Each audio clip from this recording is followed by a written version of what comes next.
And when they issued the permit in March the 30th, I think it was, they blew off those comments. They acknowledged that I'd said something like that, although they said that I was asking for a year-long testing.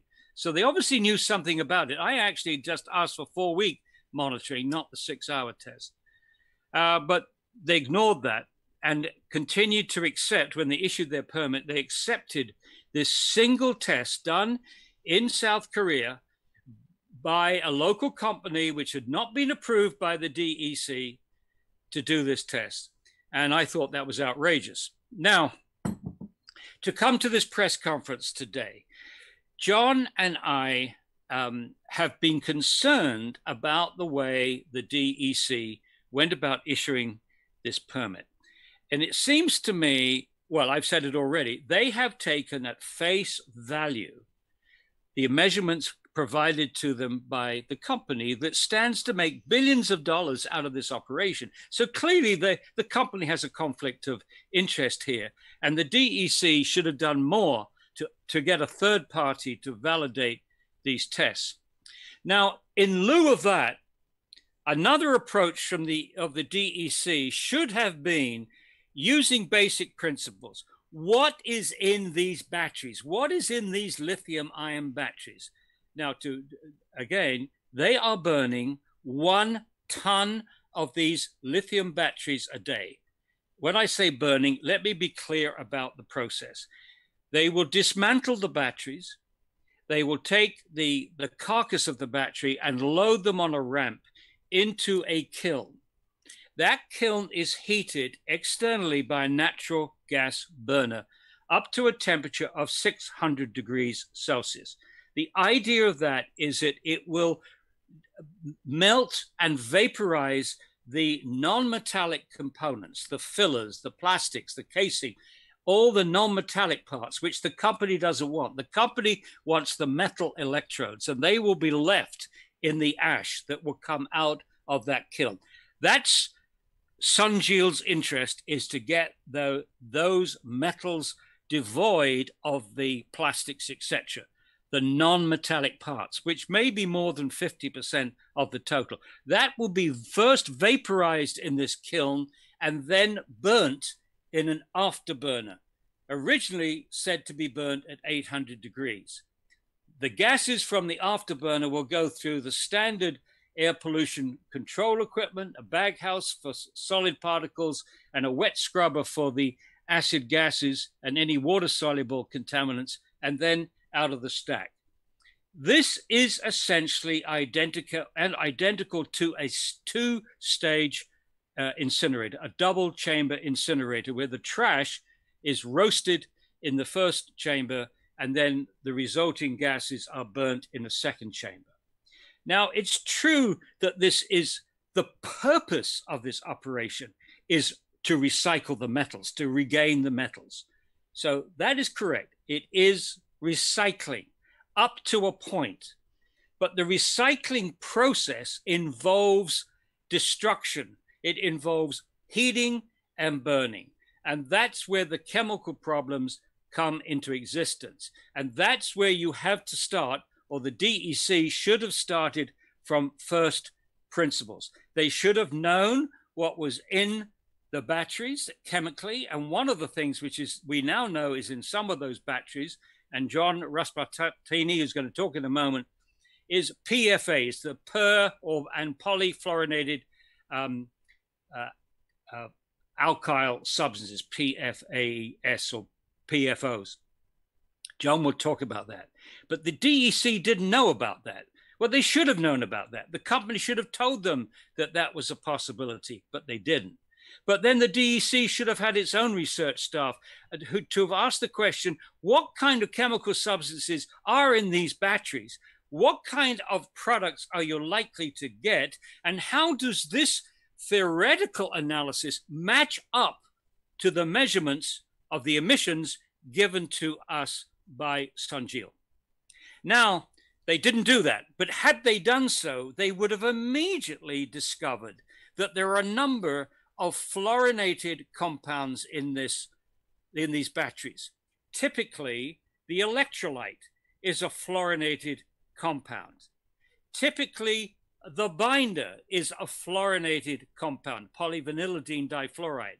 So immediately they should have said, well, if you're going to heat this to 600 and then burn at 800 degrees, you're going to get a lot of fluorinated byproducts. Look on the test data, see if you could see any. No. All they say on the permit is fluoride compounds. And if you look up a definition of fluoride compounds, it's hydrogen fluoride and sodium fluoride. Well, sodium fluoride is not going to show up in air emissions because it's a solid. That will be left in the battery remnants that goes to the floor. But hydrogen fluoride should have rung a bell, a very serious bell, because hydrogen fluoride is one of the most toxic chemicals feared in industry. It kills people. Now, the measurement given in the company, by the company for fluoride compounds was 0.1 parts per million. That's very, very small. And that did not trigger any alarm bells at the DEC. From their perspective, it did not trigger the threshold 100 pounds of hydrogen fluoride a year. If they had thought it was 100 pounds of hydrogen fluoride a year, that would have triggered a standard, a regulation. But they didn't. No regulation for hydrogen fluoride. My wife got very concerned about that because she has known about hydrogen fluoride for many, many years. She's documented all kinds of problems with that, from coal-fired burners and industry, the Silicon Valley and so on. Hydrogen fluoride is a notorious pollutant. Okay. Now, what John and I did was to attempt to calculate how much hydrogen fluoride would be produced if you burnt 1,000 pounds of these batteries an hour. And we had two ways of doing that. We had a rough estimate of the how much lithium hexafluorophosphate was in the batteries, how much of the polyvinylidene difluoride, and using conservative assumptions, we came up with an estimate of something like 5 to 48 kilograms of hydrogen fluoride an hour. Let's say up to 100 pounds an hour. Well, that was a very crude calculation.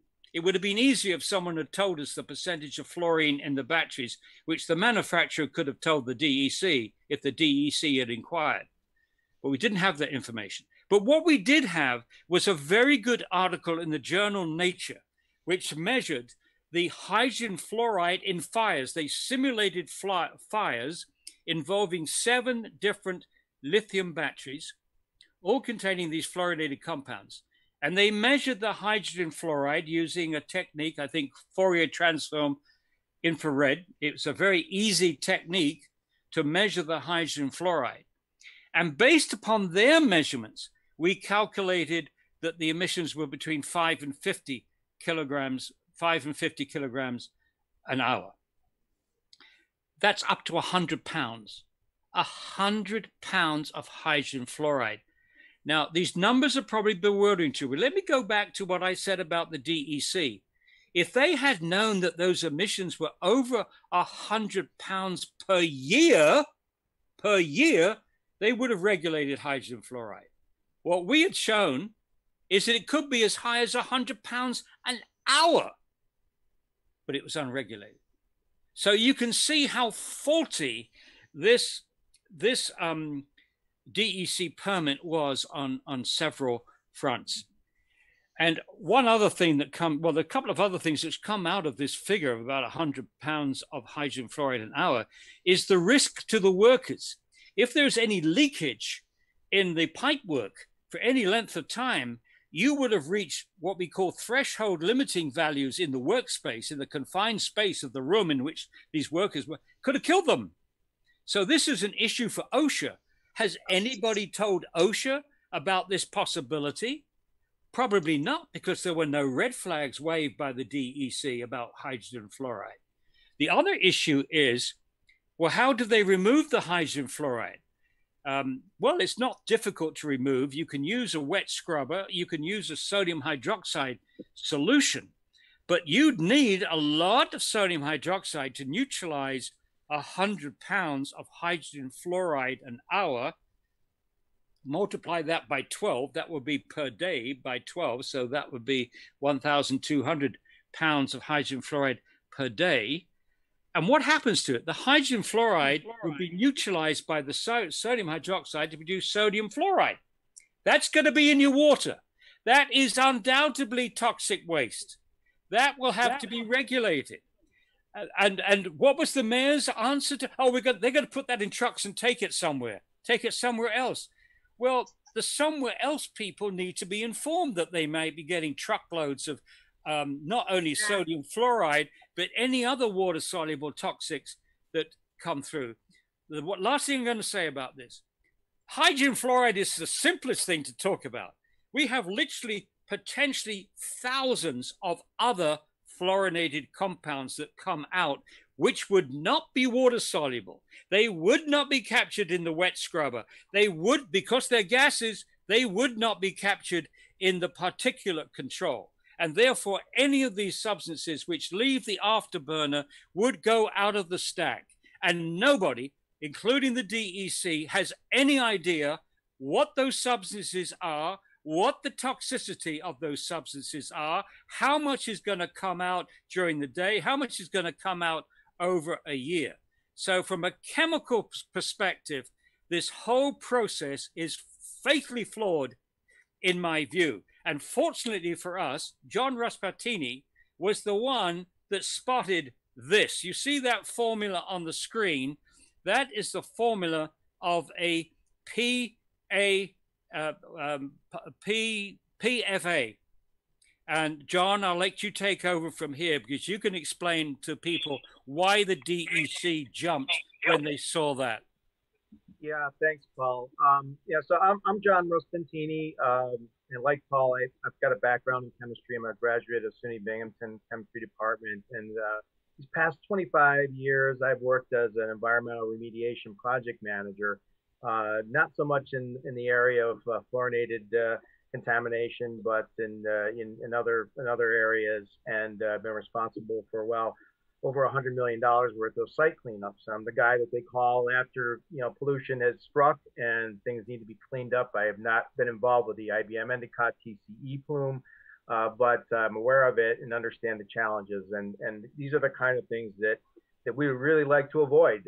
Put a guy like me out of a job, I suppose. But what we find is that after the damage is done, sometimes it's not very easy, if possible at all, to fix things and make them the way they used to be. So when I found out about this project, one of the concerns that I had straight away was the potential for PFAS compounds to be an issue. Recently, PFAS compounds, the per and polyfluorinated compounds, have been identified by the DEC as contaminants that are persistent in the environment, ubiquitous in the environment, and are very, very toxic. We're finding these compounds in groundwater, aquifers all around the state. Any places in urbanized area, we're seeing these compounds. They used to exist as long chain compounds. They've recently shortened the chains. They're starting to phase out some of the older versions of these so-called PFAS compounds, but the shorter chained versions of these still are in play. And we found out that they actually are using one of these, the one you see up on the screen, this lithium bis trifluoromethylsulfonylamide, as an electrolyte in some of the batteries, and replacing some of the more flammable and as you probably know, lithium-ion batteries are prone to fire, so they're replacing them with safer chemicals, and these chemicals are designed not to burn. So when they're subjected to heat, as they would be in the process that Dr. Khanna just talked about, there's a potential that they may not be destroyed and just blow right through the stack and ultimately find their way into our lungs or into the groundwater, we'll say. So when we brought this to the attention of the DEC, they weren't aware of it. The folks from SunGeo never disclosed it, or maybe never even knew about it. And so they reopened the permit and requested that SunGeo address this matter, try to figure out how to make sure that this chemical doesn't find its way into the environment. So that's still on pause. They're still looking into it. We're not sure where it's going to be headed, but certainly we're going to be watching to see whether or not they're going to come up with solutions that that would be able to adequately address this. Recently, up in Cohoes, New York, there was an incinerator facility run by Norlight, a company that handles industrial waste, and they were burning firefighting foam, which is loaded with PFAS compounds. Again, designed not to burn, and they were trying to burn it. And what happened is it blew right through the stack and has found its way into the groundwater aquifer in the areas proximate to that plant. And so they've got a big mess up there that they're dealing with, and and so we just don't want to have a repeat of that situation in our community.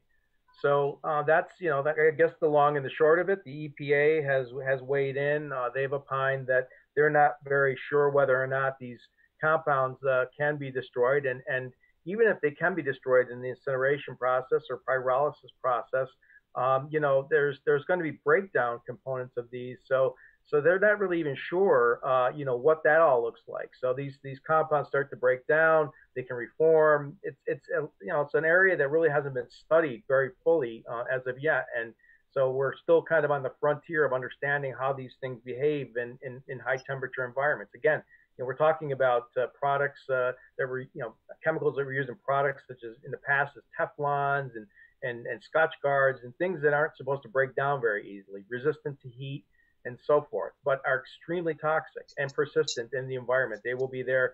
They've been dubbed the forever chemicals.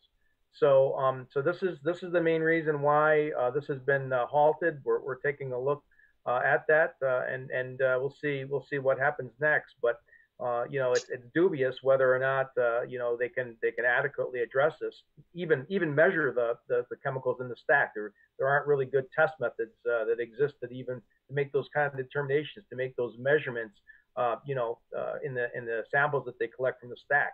So so all of this is new. It's something that's emerging, something we're trying to understand, and I don't think that the state of the science is quite caught up with this process, as is the case with many of these types of things. We go ahead and we start doing stuff, and we're worried about the repercussions later. These things aren't carefully looked at, and then before you know it, a guy like me has a job to clean it up.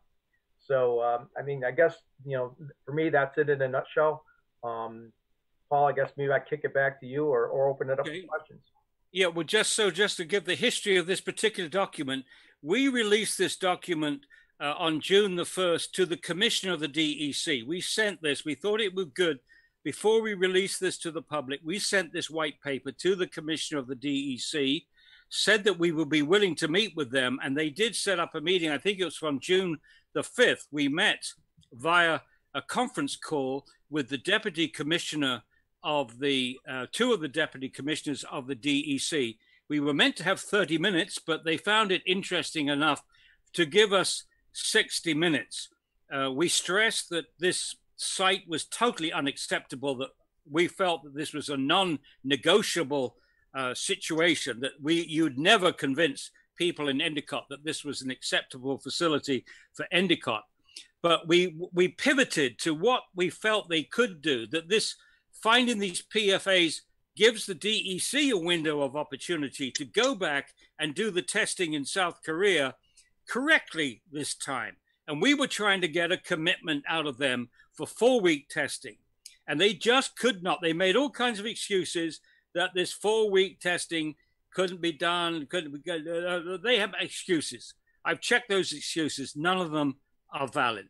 They can do the 4-week testing. In fact, the very company that did the analysis, the chemical analysis of the testing that was done, that single 4-hour test provided by Roy Plumley Engineering, that company was actually involved in the monitoring of the Dutch incinerator I talked about, where they did side-by-side comparisons of the 6-hour and 4-week testing. So the company knows how inadequate those 6-hour tests are and knows how to do the 4-week testing. So the very company that South Korea used could be doing this 4-week testing.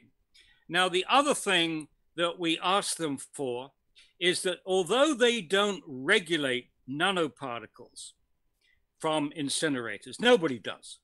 It's very complicated to monitor nanoparticles, these particles less than 1 micron.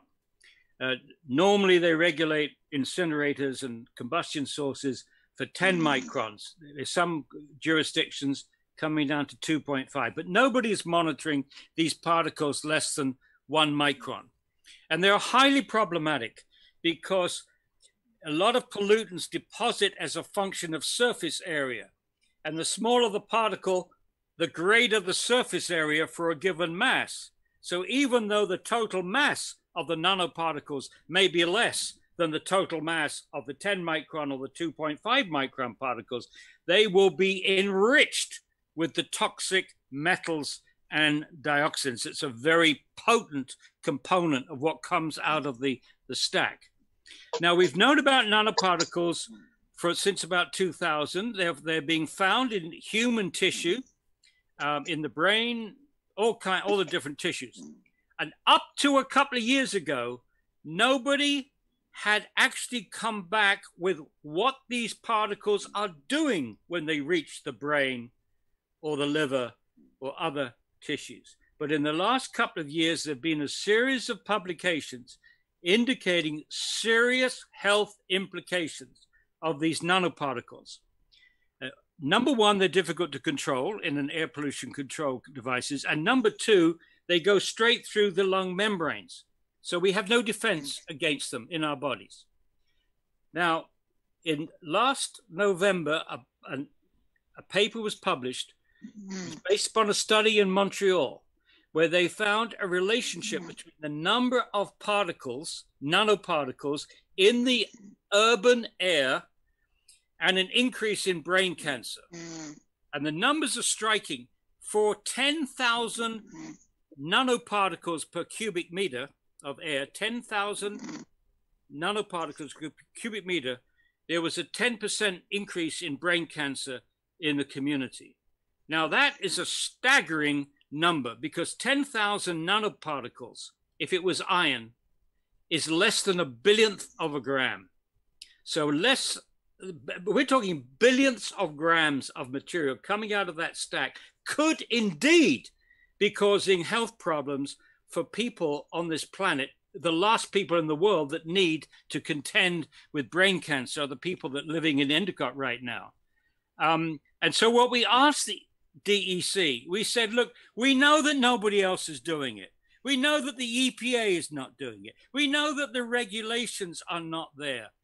But couldn't you become a leader in this field and go and monitor the nanoparticles in the Endicott air right now? Just go there and measure the number of nanoparticles in the ambient air. Clearly you can do that because clearly these researchers in Montreal did that. And then you could put in a clause in the permit that if here's the baseline, if that number goes up when this facility starts running, then you should shut it down immediately. You've got the evidence that you need to shut it down immediately. Well, I'm sad to say that they didn't bite on that one either. So even though they gave us an hour, were very pleasant and open, we didn't make any progress with them. And we haven't heard from them since. So that's now why we are going public. And we're going public with two things. One, this white paper to show you just potentially how serious this is, this operation. And secondly, this delay on the permit has allowed us to pivot from trying to get sense to the mayor, trying to persuade the mayor and the two other trustees who vote with her lock, stock, and barrel on everything she wants. And she clearly wants this facility into Endicott for whatever reason. She clearly wants it, even though she knows that thousands of us don't. She's pushing. We're pivoting. We've been told by people that this is coming from outside. The people that are driving this are in Albany. It's the governor. It's Governor Cuomo that's pushing this. It's the Empire State Development, ESD, Empire State Development, that's pushing this. And so this is the origin of trying to persuade Mario Cuomo late in the day to rescind this $1.75 million subsidy for this facility and use his power to say, stop, Endicott's had enough. You mustn't do this. So, John, you explain how you put that in the letter, because you were the one that put it together. Right. Yep. Yep. Sure did. So, after talking with a lot of the residents in the village, there's clearly a movement that opposes this initiative. So, we as Paul said, we took we kind of took the notion that this should basically be driven down, canceled by the governor. And we totally understand the need for economic development in southern tier. No one but the villagers of Endicott knows that. We totally get that, but we just feel that this particular process that is subjecting these batteries to a very high temperature isn't the way to go. There are other ways to recycle lithium-ion batteries that involve aqueous methods. When we suggested those as well, and are much more eco-friendly.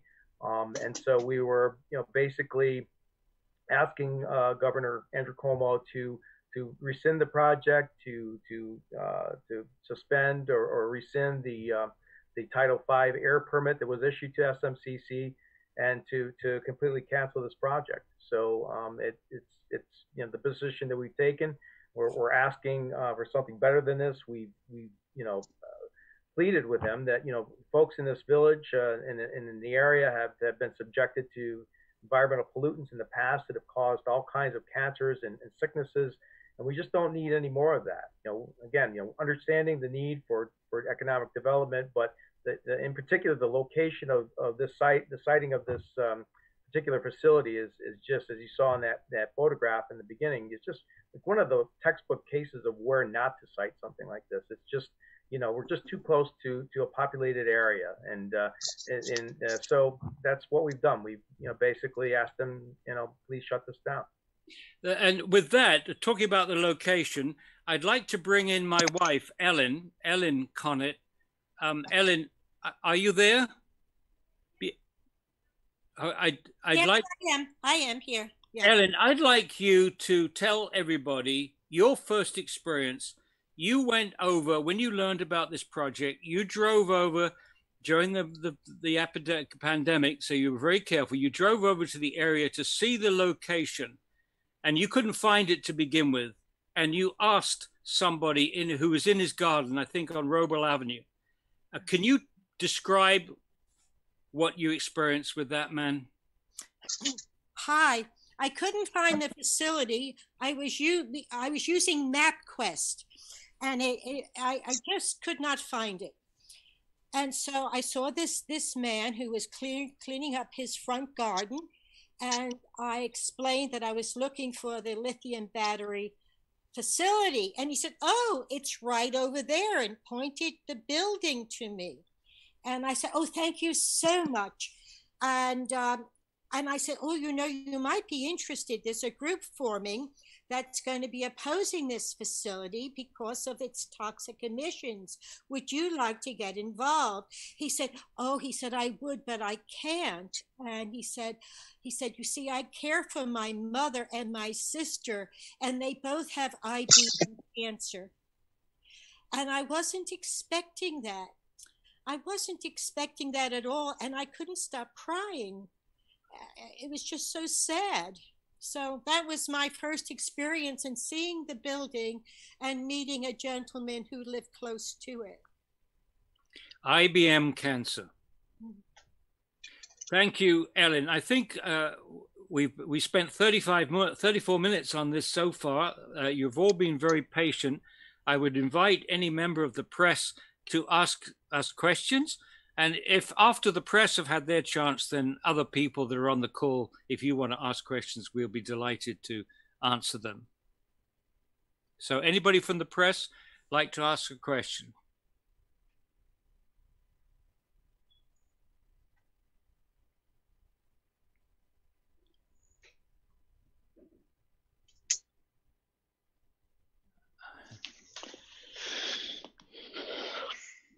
sounds as if someone's unwinding. Maybe someone who's handling a TV camera may be difficult to move from the camera to the mute button. Well, let's just throw it open to other people to ask questions about this white paper and the notion of now reaching out to try to get Governor Cuomo to intervene. On either front, if you'd like to ask questions, please go ahead. You'll have to unmute yourself before you can ask a question.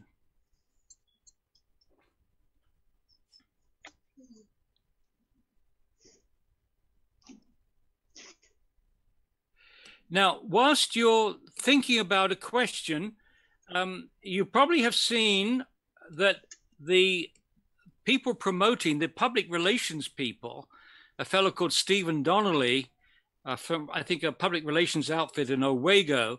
I assume he's representing Sun Gil, but he doesn't make that clear, is setting up 2 meetings next week. One is a private meeting on Monday for leaders. I said I would be happy to join that meeting, but he said I would not be welcome. We didn't use the word welcome, but I couldn't do that. But I could come, I could participate in the second meeting on Tuesday, which was for the public. If you submit your questions in writing, you can participate or get your questions answered then. That would be next Tuesday. So Monday and Tuesday, one private meeting. We're wondering about the legality of that, you know, sunshine laws and all that kind of stuff. And then the public meeting where we can't actually participate verbally, only send in questions beforehand. Anyway, let me give the press our response to that. On Thursday evening, we will be having a Zoom meeting just like this, where we will be presenting the information from our side, and we will let anybody in the community participate. They do not have to send their questions in to us in writing. They can participate on Thursday. And what we plan to do at that Thursday meeting, John, myself, George, and others, is to listen carefully on Tuesday to all the things that Sun Gil says and respond to them, and all the things which we glean from people attending the Monday meeting. Hopefully they will let us know. We will respond to everything that we've heard. But the difference is ours will be completely transparent. We will not control the questions because we're not frightened of our answers. And if you remember, there was a village board meeting when Ted Warner, one of the trustees, brought up the notion of what we should have is a trilateral meeting with the village board in one corner, Sun Gil's experts in another room, and our experts in a third room, and that we would each side would have equal time to present our concerns, our answers, etc. And this would be the best way of informing the public. And so it's disappointing that somebody has orchestrated yet another one-sided flow of information. I have a question. Go ahead. Is this Please paper? identify yourself before you ask your question. Oh, I'm Rita Ferran. Is this paper available for the public to read? Absolutely. It was. We actually linked to it in our press release. So yes, it is available. It will be posted on the noburnbroome.com website. Okay, great. Thanks. Paul? Yes. It's on the website now at No Burn Broome under documents. So all you have to do is find the documents and it will be right there. Yeah, the documents are right at the end of the homepage of noburnbroome.com. Yep, I can find it. Thanks. Thank you, Rita. Any other questions? I should also point out that with the letter to Andrew Cuomo, we also pointed out that 154 environmental groups, some from New York State, some from other states, and about 50 from around the world, environmental and social action groups, have signed a letter to the Commission of the DEC in support of the citizens. So this issue is gaining attention, not just from Endicott, but throughout Broome County, throughout the Southern Tier, throughout the United States, around the world. And that, I must say, as far as around the world is concerned, we got tremendous help from Gaia, the Global Alliance for Incinerator Alternatives, which is a network of groups fighting incineration of all kinds. And many of these groups had never heard of the burning of lithium-ion batteries before, never heard of it. So we are sort of pioneering the opposition to this approach. And as John said, we are not opposed to recycling. Obviously, I've been promoting recycling for 35 years. We're not opposed to recycling. We are certainly not opposed to the recycling of lithium-ion batteries, but not with processes that apply heat and burning to these fluorinated compounds. This is a very dangerous thing to do. The products are very dangerous. And I'll follow on to that. It's very important to note that this is actually the first of its kind operation in the United States. So this would actually be kind of a test ground, if you will, for how this works in the US. They have a sister facility in Korea where the technology, I guess, originated. And so the Sunjeel folks of South Korea have partnered with MCC, Metallica Commodities Corp. They're from downstate, and they've created this joint venture to establish this so-called recycling facility in Endicott. So it's the first of its kind here in the U.S. Just as a point of interest. So it's an experiment, and it's not the best place to do an experiment. The sister plant in South Korea is located in an industrial area, a very large industrial estate. The nearest residences are 3 kilometers away. We believe it's in a regulation-free zone to encourage experimentation, which would make sense for them, for this particular operation. But it certainly wouldn't make sense for Endicott. And not only is this industrial, I said the nearest residences are 3 kilometers away, it's on a peninsula. So 2 or 3 sides of this industrial area abate the sea. So a lot of the pollutants are going to go out into the sea. It's not good for fish and other mammals out in the sea, but at least it's not impacting citizens, which will be inevitable for the people living in Robel Avenue and playing in those baseball fields. They're in harm's way. It's unconscionable. Any more questions?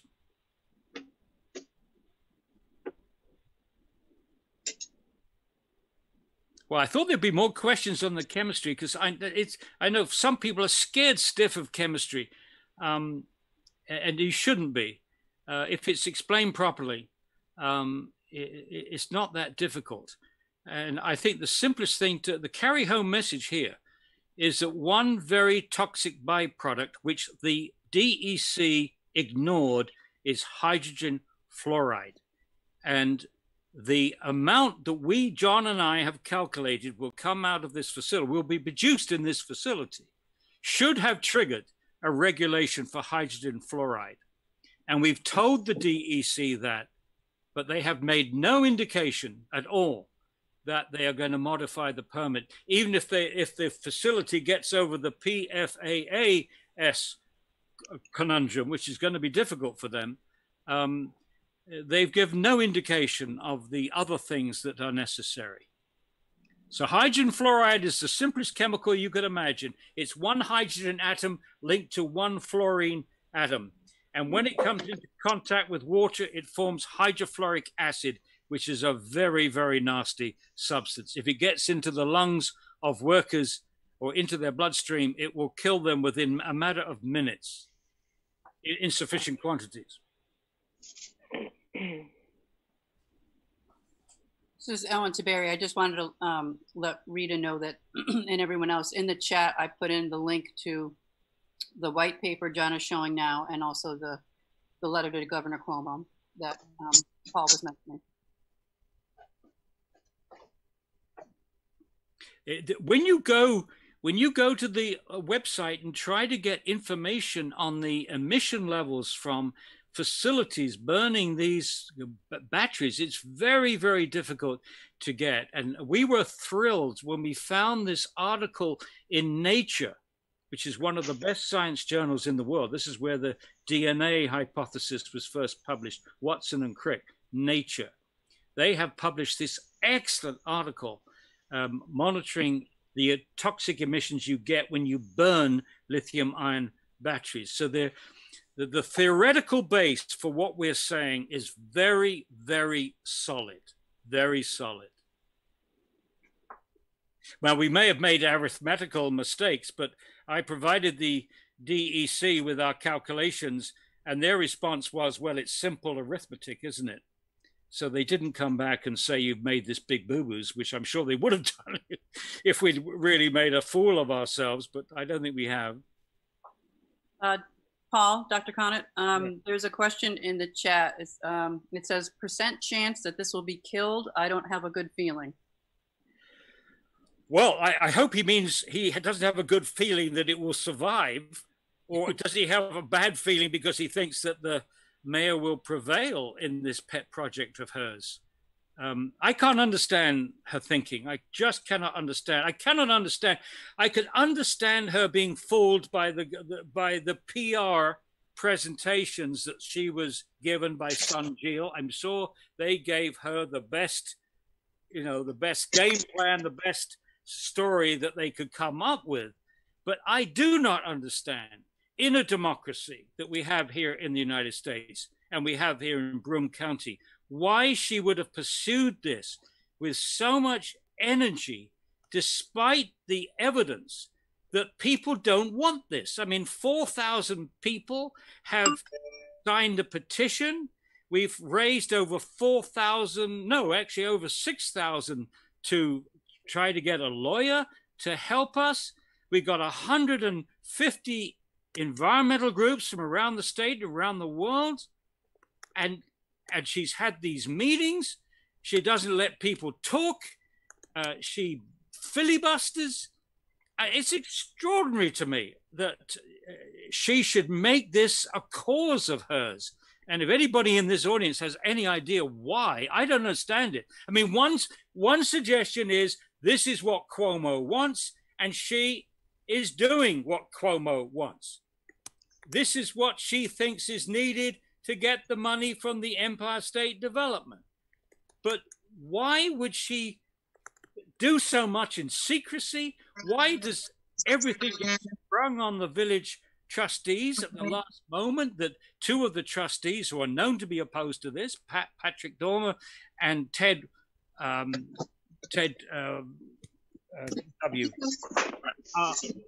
Don't find out at the last meeting what's happening. I don't understand it. Maybe. Oh, okay. Great. I have to take those with us. Thank you. Okay, anybody else wants to speak? Well, we've been going for 50 minutes. I think we'll give it perhaps another 10 minutes for people who have questions. I hope someone taped this so that we can distribute this tape as part of our educational campaign. I do, I have no axe to grind on this, really. Obviously, I don't want this happening, 15 miles from where I live, obviously. But to me, is the driving force for me is I don't want this to happen in those people that live a few feet from this plant. I think it's inhumane. I think unjust. I don't think they deserve this. And that's what's driving me. But I don't twist the truth. I don't twist the science.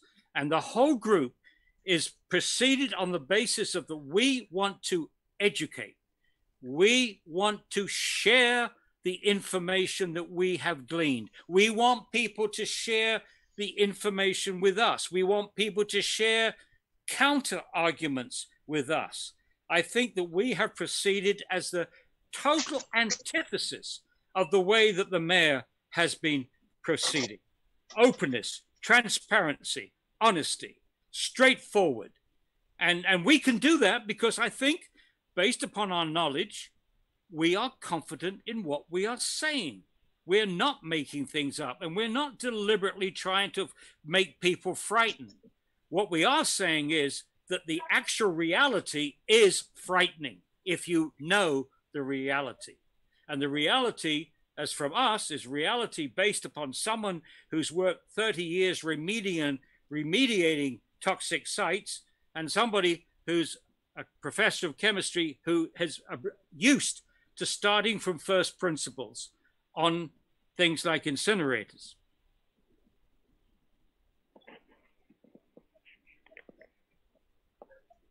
Any more questions? I only talk so much because I'm filling a little vacuum here for questions. I'm glad that we were so convincing. I'm glad that there's nobody here that's outraged by anything that we've said, being outrageously wrong. I do hope if there's anybody on this call, I notice we haven't got into the whole seeker process. I mean, we could have another meeting in which people that know all about regulations and process and so on could explain the many problems with the seeker process and the way the DEC has gone about things. But we're not that. We're not experts in that. We are experts in our fields which deal with chemistry, burning, cleanup, etc., toxics. Anybody want to challenge anything that we said today? I think you've done a great job, both of you, and you explained everything properly. Well, I hope so. It's what we tried to do. Vicky? Who's Vicky? At Cancer Treatment Centers of America, treating cancer. Someone from Voice of America. Well, maybe we're going far and wide. Well, look, I think, as I say, I'm really happy. I mean, I do hope that there's not somebody there that thinks we've been talking a load of balderdash, and then you're going to go away, well, it's the usual, those no Broome people don't know what they're talking about. And then I've seen them. If you are there and you disagree or have any taking exception to anything that we've said, anything that's wrong, let us know. What? Okay. You? I muted it. Dr. Conant, there's a note from This is the some Geo. No, this is Can you the chemist that they hired that is absolutely against it in all the research. But this is a Zoom? Yeah. There's a question, there's a comment in the chat from Kathy saying when they state raising the stacks so it travels over the north side hill, is that their way of reducing the threat to the village? Well, it's a partial solution, and then certainly it is an outrage that people are living above the height of the stack. So if you compare this with the Sunjil facility in South Korea, which is flat terrain, the pollutants will go many miles. Talk and you understand it. Go many miles before they land. But if you're living on a hill and the pollutants are going to impact your house, your family, without that dilution of several miles out. The plume goes several miles before it hits a flat terrain. In this place, less than a mile, it's going to be hitting people's homes. And that's a worry. The topography is an extra worry. The other thing is the geographical... All your shirts or stuff are switched. Sorry, if you're not speaking, can you mute somebody talking? Yeah, Vicky Corleone, you're not muted. There's another issue here, in addition to the topography. It's a Zoom. I just dialed in. But you have to send it to me? I just went out. No, I went on the website. Could you put... Somebody's not on mute that's talking. Okay, it's just one last thing to think about. And that is that Endicott, along with Binghamton, has a very high rainfall compared to the rest of the United States. We're really up there. When the rain falls, it will take a lot of pollution down. The little particles will come down. And these kids are playing baseball on those grounds. So the pollution will be washed onto the grass where the kids are playing. So not only will they breathe it, but even when the air is being cleaned, they're going to get it on the ground. They're going to be treading on it, kicking, or you can see what I'm saying. I don't know whether that's deliberate or not, but anyway, we've got some interference, but no questions. So I think, thank you everybody for tuning in and listening to our side of the case. And the next time you can hear that, and especially the press, I hope you will share that with your readers and listeners. And the next time you can hear from us will be next Thursday evening, where there'll be a Zoom meeting, I think at 6:30, where we will be entertaining questions from anybody, no censorship at all, and we will be responding to the one-sided communication from the company on Monday and Tuesday. Thanks, everybody. Bye for now. Thank you, John. Thank you. Yes, thank you, everyone. Have a good day. Thank you.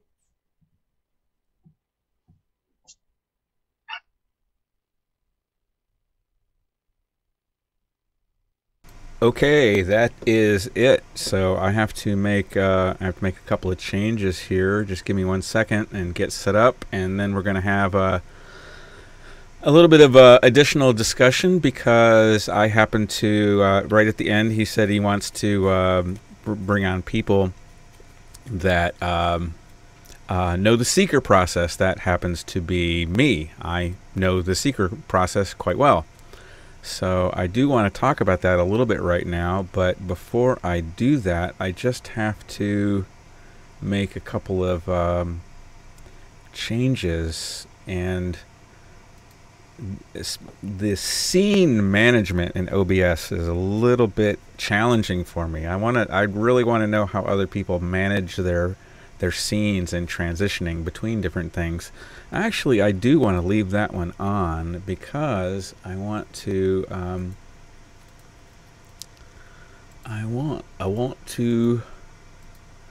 I just have to, I can't really talk. I have to resize this thing. I can't talk while I'm there's certain kinds of mental tasks that I can't do while I'm talking. So let me just get this thing set up. That's one thing that I want to, this is one thing I want to go over. So this is a press release from Concerned Citizens of Endicott. It's going to go over a few different things.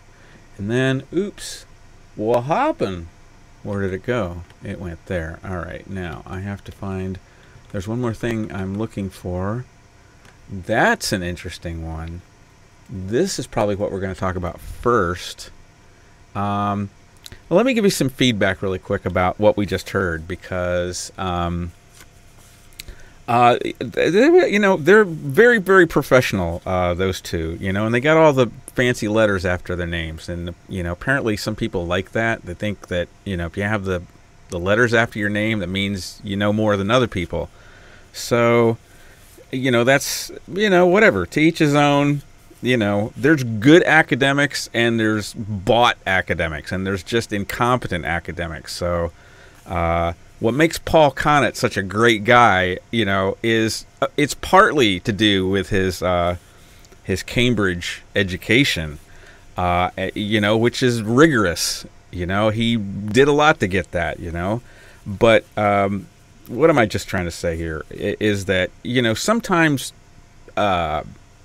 just sort of lay people have really significant contributions that they can make, and I don't feel like I have any kind of voice within No Burn Broome, so I just do my own thing. That's fine. Let them do their own thing.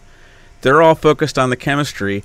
My point is that it's completely maybe with their big fancy presentation and all the letters after their names, they're going to scare the DEC into doing something drastic. Maybe that's a possibility. I don't know. But the bottom line is, we're going to go through the mechanics of it. We're going to show you, and I've showed you, if you watched the Bill Huston podcast in the past, you might have seen some of this before. We're just going to go over it. There is some new material. The one PDF has got some new material in it. So I just want to say, I really liked Paul's idea of calling that a two-stage incinerator, and I was thinking along these lines. I just couldn't put those, I didn't come up with those words. It's a two-stage incinerator. That's exactly what it is. The first part is this this moderately high temperature process. 600 degrees C is not. It's super hot. I mean, it's a kiln. It melts. It melts metals. It's like another term for it is almost like a smelter is a little something different, because I think the smelter, the actual intent is to liquefy the metal. So I don't think this is maybe quite as hot as a smelter. It doesn't, but the point is it does. Paul said it exactly right. He said that there are basically contaminants in these batteries that have to be gotten rid of. Now you can get rid of to reclaim the valuable metals, okay? These plastics and polymers and different kinds of things, binding agents. I don't know what all. That's not my thing, okay? But I do know that there's contaminants in these batteries, and it might be I forget, John Ruspentini said it today. He came up with an estimate for what percentage. It was something large. I don't remember what it was. You go back and listen to what he said. So the first step is to, they define incinerator in all kinds of crazy ways. Like they'll say there's no open fire. Like sometimes they'll define an incinerator as something where the materials is exposed to open fire. Okay, no open fire, it's indirect heating. It's still 600 degrees C. It's blazing hot. And then there's this afterburner that runs at 800 degrees C. And I'm telling you what's going to happen.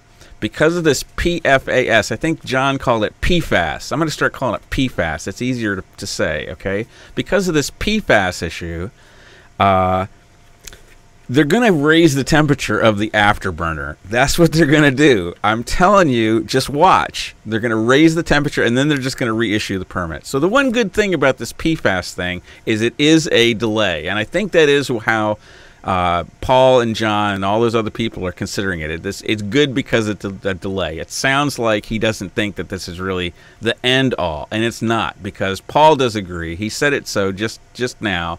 He said they want to rewind this, start the process over again. He just doesn't know. He knows the chemistry super well. He doesn't know the seeker. We're going to go over the seeker like right here today on the Bill Huston podcast. By the way, I survive on donations and grants, friends. I have been doing this. I have been defending Endicott. I mean, I do regional work. I do work in Pennsylvania, all over New York State. I also do strong environmental work here in Endicott. You find me one other person other than Bill Huston that was fighting stink trucks in 2013. I mean, there was a few of us. There was a couple of us, but I have consistently been doing strong local environmental work, including the regional work, in addition to the regional work that I do, like fighting fracking and pipelines and compressor stations and all these other different projects that I've been involved with. And I've been involved with a lot of winning teams. Constitution Pipeline, win. Fracking in New York, total win. LPG storage in Seneca Lake, win. Natural gas expansion at Seneca Lake, win. How many others? I-80, we call it the I-81 pipeline. It was this Millennium extension up to Syracuse, win. So, I'm just saying, I've been involved in a lot. So anyway, I want to give you, I don't have the letters after my name, but I do have some success stories, and I'm trying to give you this to establish a bit of my credibility.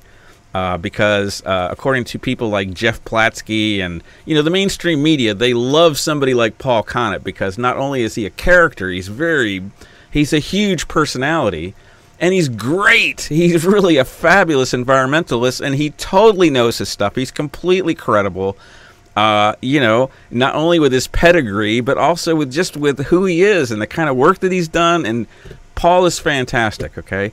But where was I going with this?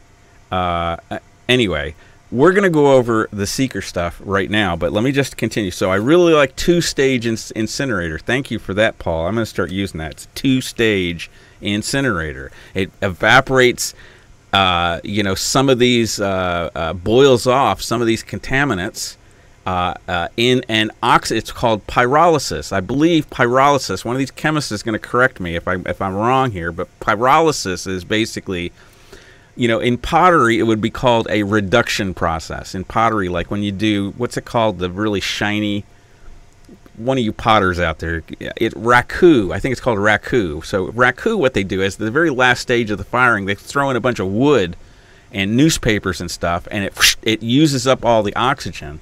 So that sits there in an oxygen-starved environment. That's why raku has that really cool metallic kind of sheen to it, because it's processed. It's a very high temperature process without any oxygen. That's called reduction in pottery, but when you're talking about incinerators, it's called pyrolysis. I believe that's right. Somebody correct me if I'm wrong on that. But then what they do is, because some of those, a lot of those chemicals that get boiled off at 600 degrees C actually turn out to be highly toxic. So the purpose of the afterburner that runs at 800 degrees C, that they're going to crank up to 900 or 1,000 degrees C because of this PFAS issue. The afterburner is the second stage, and that actually is it's a true burning process, because it's high temperature, very high temperature in the presence of oxygen. So that really helps me, Paul. Just the notion of a two-stage incinerator. I just want to say John Ruspentini was incorrect. He called it a Title V permit. It is not a Title V permit. I think it should be a Title V permit, especially based on some of the things Paul was saying. I guess the work that you and Paul did together. I don't remember the name of the maybe it was PFAS. There was some other some kind of sodium fluoride, sodium fluorine, something like that. That might be a contaminant that actually might meet I believe Paul was saying that it might meet Title V thresholds. I agree. It should be it should be considered a major source, but it's not a Title V permit, which is an EPA designation. It's a federal designation. They instead issued, the DEC issued this thing called a state facility permit. It's an air state facility permit, ASF. So I just wanted to correct you on that. We already talked about that. PFAS is a delay. I called WNBF today. Let me just make sure I'm done with the comments on the. Yeah, just really quick. So Linda Jackson, I got an email from Dr. Connett yesterday, and he said, "Hey Bill, how do you?" He asked me for the audio, and it just so happens I record the audio of WNBF every day, just out of habit. And I've been doing it since around the beginning of June. So I've just record. I always have it. So he asked me for some audio, and I got him the audio of what happened the day before, the day prior. So what's today? Today's Thursday. So I guess it was on. No, maybe it was yesterday. It was Wednesday. Linda Jackson was on WNBF, and she spent 10 minutes, talking trash about me and Dr. Paul Connett. So usually this really bugs me when people talk trash about me, and I get personally, I'm a sensitive human being. I really am. I don't like it. But this time I feel like at least I'm in good company. If she's trashing me and Paul Connett, it's like me and Paul Connett are in the same class now. So that gives me some kind of sense of satisfaction. I feel like I'm in good company if she's trashing me and Paul Connett. It's almost like it's a backhanded compliment. So I appreciate your inclusion in your trash talk, Linda Jackson. So I called WNBF today. I'm about ready to post it up on archive.org. If you follow me on Facebook, I do most of my stuff on my social media stuff on Facebook. I just don't get any traction on Twitter. So I'm like, I just focus on Facebook generally. So you'll see it. It's coming up. It's a 7-minute piece with Linda Jackson. It happened yesterday. So I called Doug Mosher, who came from Clear Channel. He's now with Town Square Media there. He went from a corporation that owns 6 local radio stations to a corporation that only has 5. I don't know what that means, but anyway, he works for one of these big conglomerates now with WNBF. It's downtown Binghamton. He works there now. I talked to him 12 years ago when I did my my white paper, when there was an open FCC thing on broadcast localism. That's when Commissioner Michael Copps and who was the other guy, Edelstein. They were traveling all over the place and holding public hearings. It was really kind of fabulous. It was kind of cool. And went to one in Ithaca, and Maurice Hinchey was there. Oh, I just got to say this one thing, okay? It was one of the highlights of my life, really. So I was in this big room. I'm videotaping like I always am. I'm videotaping this FCC thing, and Maurice Hinchey is on the panel. He's up there with Michael Copps and, a couple of professors from Ithaca College. That's where it was, Ithaca College. It wasn't Cornell. And in that really nice big auditorium that they have, it's fabulous.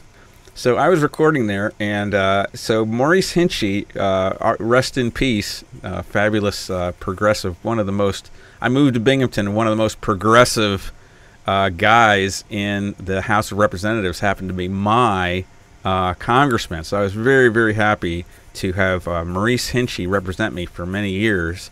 And so he's up on stage, and he's talking about way back when he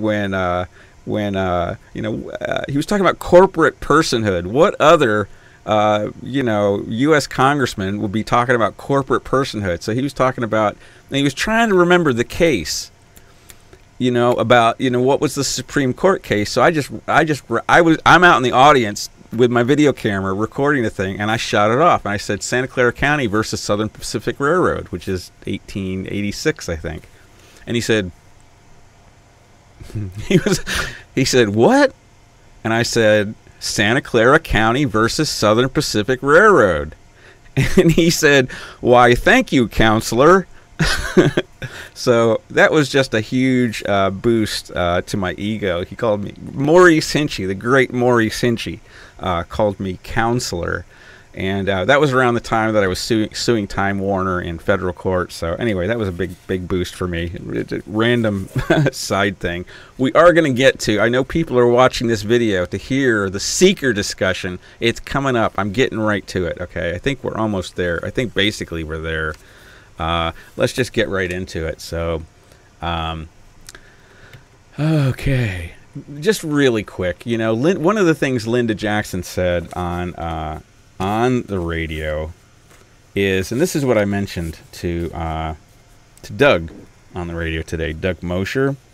So Linda Jackson says, Bill Huston, she really used my name more than she used Paul Connett's name. So it was super flattering, I guess, because she's coming after me.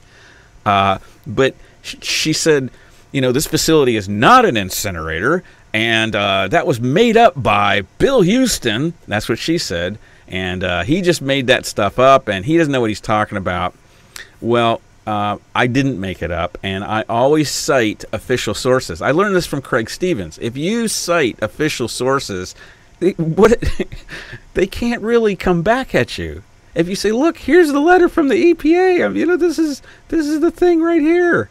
Come on. You can challenge Bill Huston, but you can't challenge the U.S. EPA. Maybe you can, but I'm just saying this is high quality info, high quality shiznit, as they say in the lingo of the hood. So here's a letter to Danish Mir, Sunjeel MCC Americas. It's from U.S. Environmental Protection Agency, July 16th, 2019, okay? Danish Mir, blah, blah, blah, blah. I've showed you this so many times. Here's the concern about... Oh, that's one of the other ways that they talk about a definition of an incinerator, whether it burns traditional fuels or whether it's discarded or waste product, or is there going to be energy created from this thing? So it's really, really complicated, whereas there's just a functional definition of an incinerator that they should be using, which is basically how hot is it? Is it in an oxygen-deprived process, or is it an oxygenated process? Oxygenating process. What's the temperature? What's the function? Do you want to purify the metals by boiling off impurities?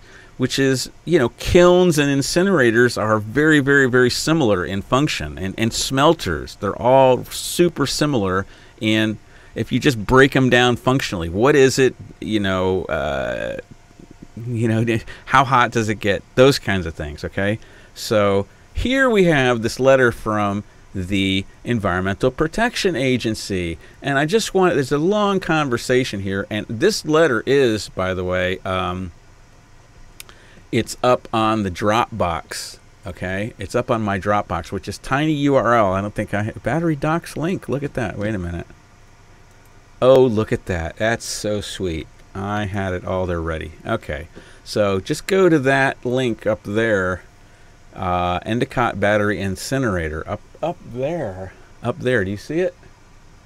tinyurl.com/Endicott Battery Incinerator. Okay, so that's where you go, and you can find all these documents, and it's just a treasure trove. It's not so well organized, but everything is there.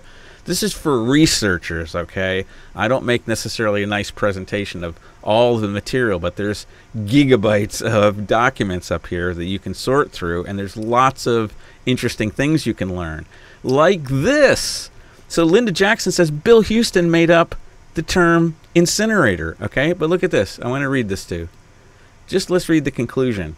We believe the rotary dryer is operating at temperatures higher than the ignition temperatures of some of the materials being treated in the dryer. It's not a dryer. There's no dryer is get rid of moisture. There's no moisture in lithium-ion batteries. If you expose lithium to water, it burns or it explodes, okay? There's no moisture in there. It's not a dryer. So this is more gaslighting done by the DEC and everybody involved in this thing. Okay, it's high. This is the important part. The whatever you call this thing is operating at temperatures higher than ignition temperatures of some of the materials being treated. If it's higher than the ignition temperature, what does that mean? Is that burning it? Is that incineration? Here's what he says. Here's the conclusion. This leads us. This is the EPA, United States Environmental Protection Agency. This leads us to believe that the SMCC rotary kiln dryer meets the definition of a SISWI unit. And what's a SISWI unit? Let's go look it up. A SISWI unit is commercial and industrial solid waste. Wait for it. Wait for it. Oh, come on. Why do I keep doing that? What's that say? EPA, baby. Did Bill Huston make this up? What's the date?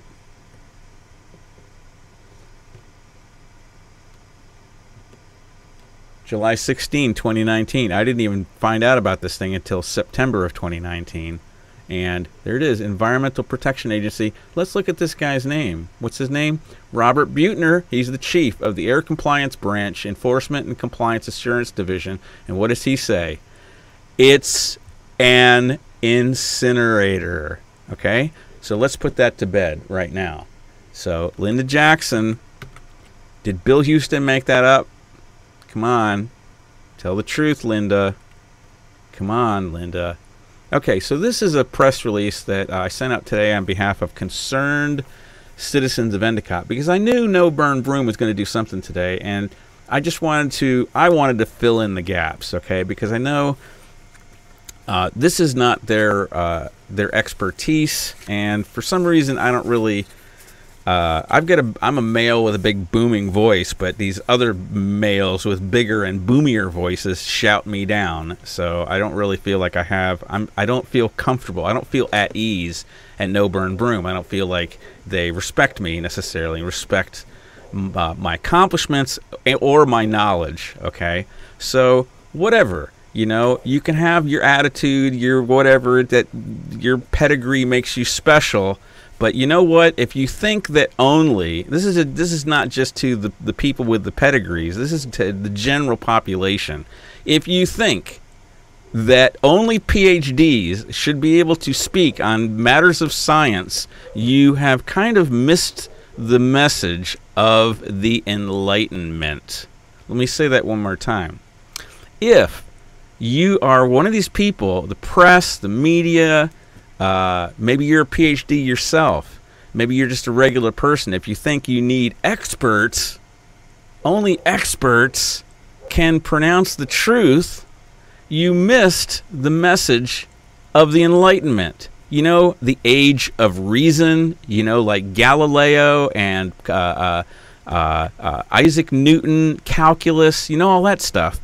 Basically, before the Enlightenment, we had this really corrupt clergy that was getting away with all kinds of nasty... I'm not even going to talk about what the church was doing prior to about, 1400. In fact, you go back and look at Pope Innocent, which was 1000 AD, and look at the stuff he was into. Okay, the Catholic Church has been kind of a very corrupt, a very violent, and a very deviant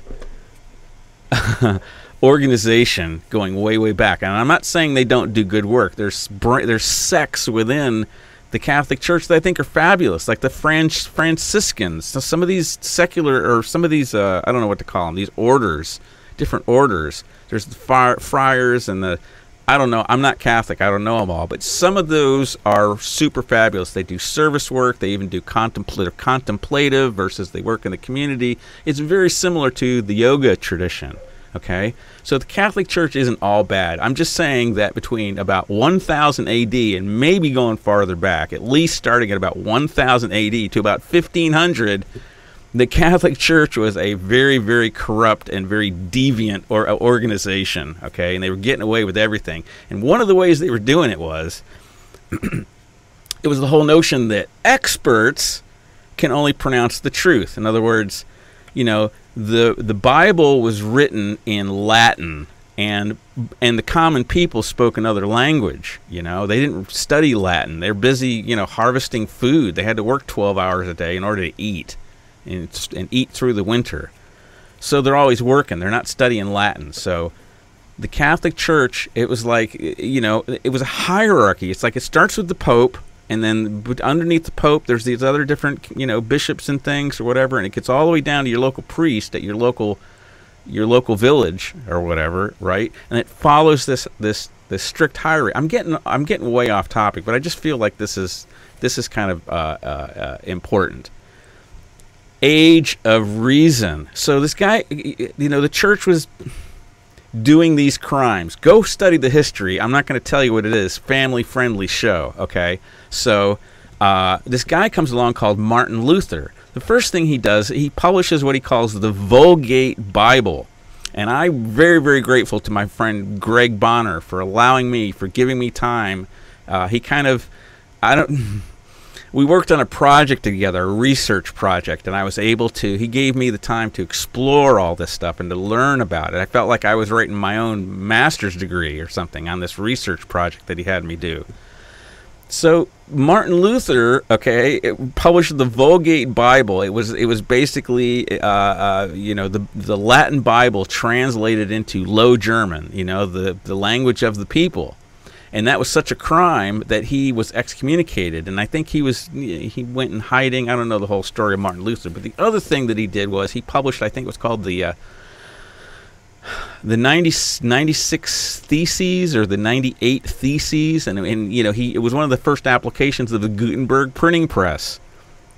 The point is, this centralized, deviant, stolen authority of the church was challenged by this popular movement called, the Enlightenment. They called it the Enlightenment. And basically the whole idea was the people, God gave us eyes and God gave us a brain. And that's all science is it's observation and with applied reason. And this is something anybody can learn. Anybody can be taught. So Martin Luther was this guy that basically he busted the illegitimate authority of the church at the time. So that's the message of the Enlightenment. Anybody can understand the world around us. I have great respect for all my friends with PhDs. I know quite a few of them in different fields, and they're super fabulous. The ones that I know are super fabulous. I have known some that were pieces of work, let's say, kind of dysfunctional and pieces of work. So I do know some. I'm very grateful. They do a lot of these PhDs. They do super, super fabulous work. So I've got nothing against PhDs. I'm just saying there should be room for common people like moi that doesn't have a bunch of fancy letters after my name, but I still should be seen and respected as an authority on certain subject matter based on my past and continuous performance and demonstration of expertise, demonstration of, what's the word, adept skill, something like that, in these different subject areas. Okay, so that's my rant on PhDs and authority. So, science should have room. It should be well recognized that science there's plenty of room for common people to do science. That was the message of the Enlightenment. Science belongs to the people, not to the experts. This whole concept of experts and PhDs that do all the talking all the time, that is actually an anti-Enlightenment. That's a pre-Enlightenment concept. Okay, so you got to get with the program. You got to get with about the last, I would say at least 500 years, about the last 500 years of history. Okay, just got to catch up. Just a little bit you missed. Just the last 500 years. That's all. Okay, that's my rant. Let's get into this. I know this is why you're here and watching this. Okay, is to learn this. So I knew No Burn Broome was going to be doing something today. So I put out a press release on behalf of concerned citizens of Endicott because I want the media, the news media, to have access to this information too, because I know this is kind of a blind spot or a weak point for No Burn Broome, and I don't seem to be able to work with those people. I would love to be included. It was my dream to be included in these groups and to be seen and heard within these groups and to be recognized within these groups. Okay, this is my big dream that always seems to escape me because these groups continuously reject me. So it's this strange karmic Groundhog Day game I'm involved with, and people would say that anyway, let's just read this. Okay, so for immediate release, concerned citizens of Endicott issue this statement with regards to the Sungeo Community Forum next week. Okay, so this is, you heard Paul. If you heard the earlier part of this this presentation, you heard Paul Connett talking about this. Sungeo is going to actually have 2 community forums. One's on Monday, and it's closed to a small group of people, and then there's another one. It's going to be on Tuesday for everybody else. But the Tuesday, they're going to mute the rabble. I've got this. I mean, the cat's out of the bag about the 2 things. I have this. Let me show this to you, okay? I wasn't going to release this, but I'm going to now, okay? Actually, I'm not going to. Actually, I'm not going to release this now because there's something. Basically, I'm going to read you. So I'm not going to show it to you, but I'm going to read you certain. That's how I'm going to do it.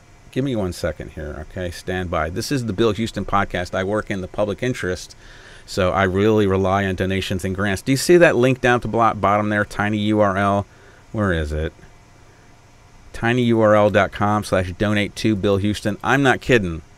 If you appreciate me and you appreciate my work, I need the support. I'm about $1,000 in the hole right now, so I need about $500 a month sustaining income. I do have a job. It doesn't pay enough for my living expenses.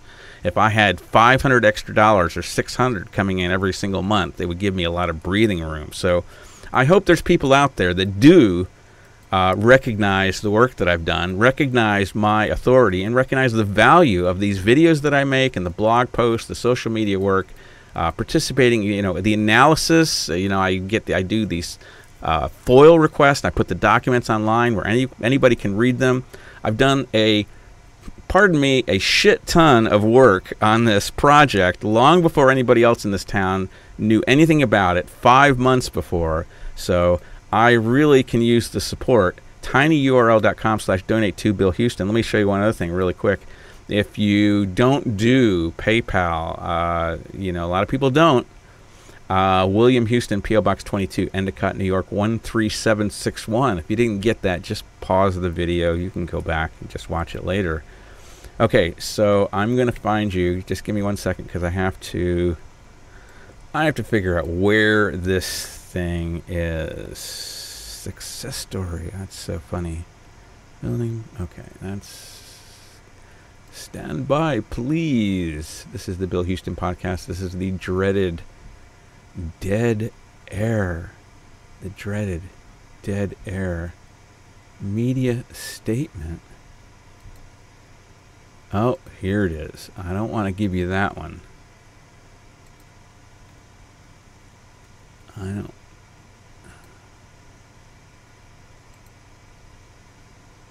I gotta find the right one.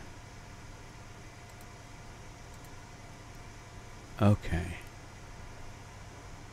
That says it's not oh, yeah, okay. So this is the one I can kind of show you, I think, okay? This is exclusive information here on the Bill Huston podcast. If you're watching this, you're getting some exclusive information. So let me just look at this really quick because there's something in here that I didn't think I wanted to make public. I don't think I want to make public the Zoom. How can I cover that? How can I cover that? I know I can go up like this, and then I can go plus, plus. All right. So I'm getting the job done. All right. So this is what I'm going to show you. All right. This is what I'm going to show you. Just give me a second. Okay. So, okay, there it is. This is super fresh, super exclusive on the Bill Huston podcast. Stephen Donnelly, this is the public relations guy that was hired by Sunjeel. Oh. I just remembered. I got to show you this thing. So, home. Oh.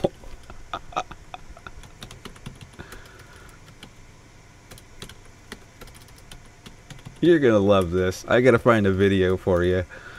Oh my gosh. I'm just cracking up. Just thinking about it. I got this great little video. It's super short. Oh, and let's do this. And oh, I know it's.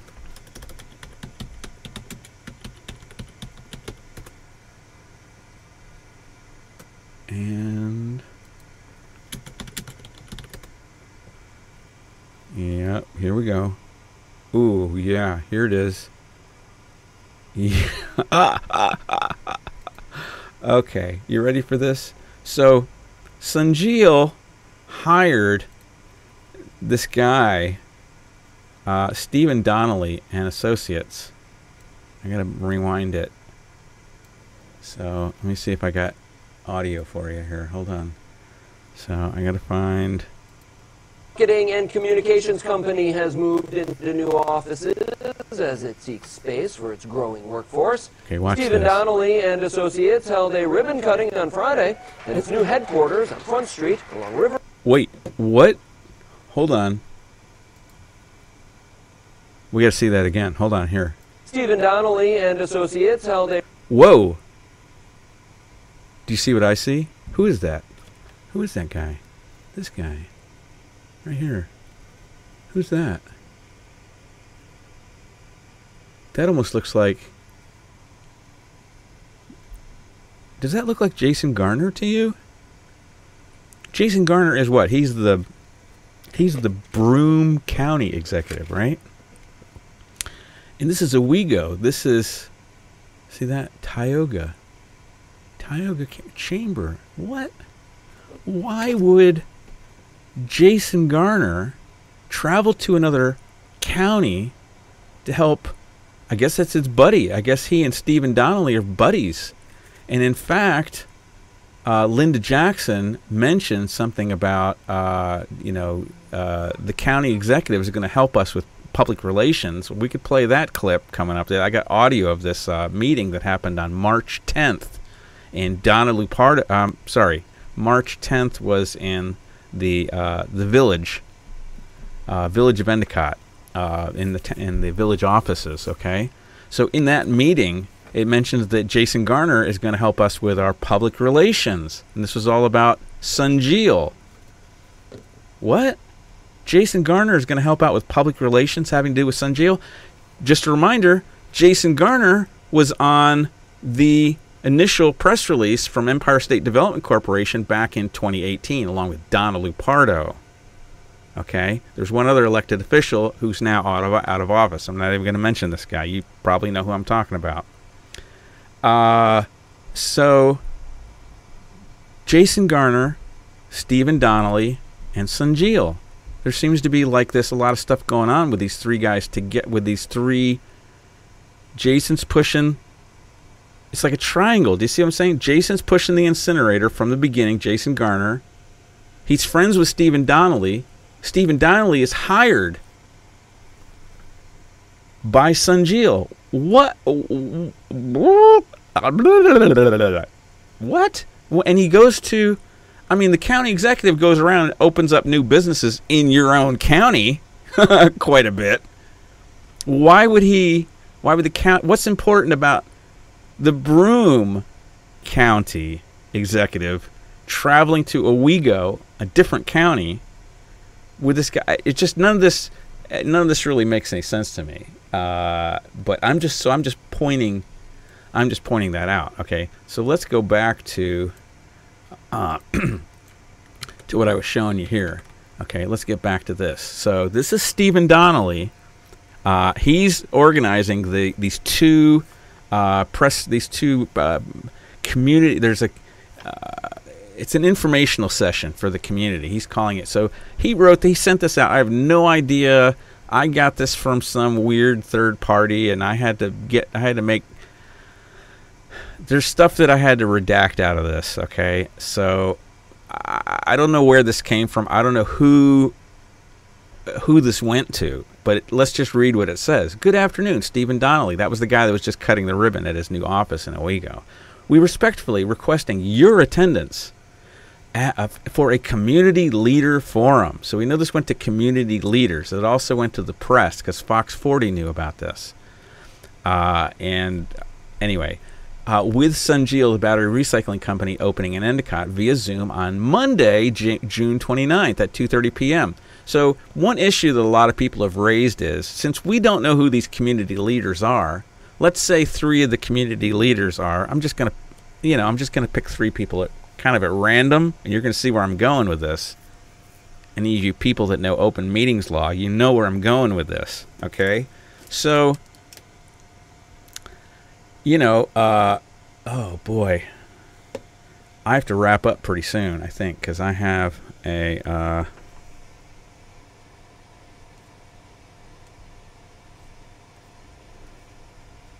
have another something coming up. I gotta check my calendar.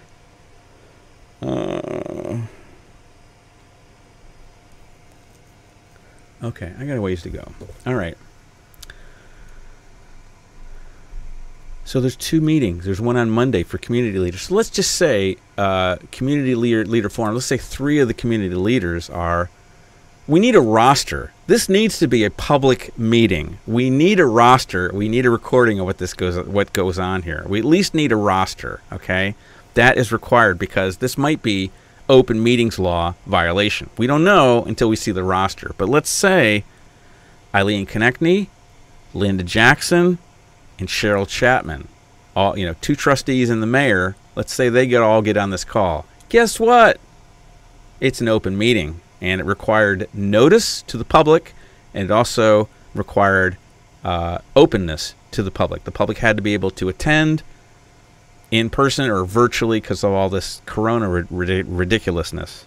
I'm sorry if you believe it's real. You can believe whatever you want to believe. You can believe establishment narratives, MSNBC if you want to. I'm just saying it's highly dubious. That's going to be the subject of another live stream. We're not going to get into that right now. But basically, they're having two meetings. One of them is closed, and it's to community leaders.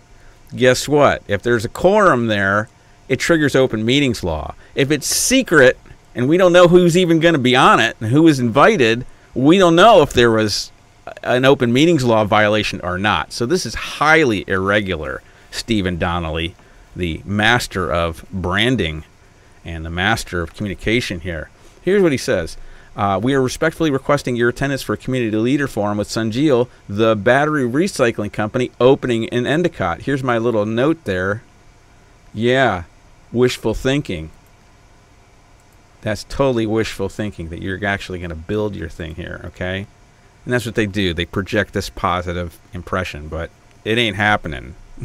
I'm telling you, I've been involved in a lot of these different permits, and with the fire of all these technical experts that was just on the Zoom thing that you just saw, and with all the moms and grandmoms and the kids that are all fired up and making everybody's making their own sign, this project is in serious jeopardy. Let's just say that, okay? So the purpose of this Zoom session is to inform you, a respected leader of our local community, of the facts related to the Sunjeel project. Guess what? If there's a PR guy involved, you ain't getting the facts. You're getting the spin. You're getting the distortion. You're getting the propaganda. You're getting the psyop. Like, here's a psyop for you. You know, Linda Jackson. We are removing the special restrictions on recycling plants because the DEC is doing such a good job. Wow. Wow. That is super incredible psychological warfare.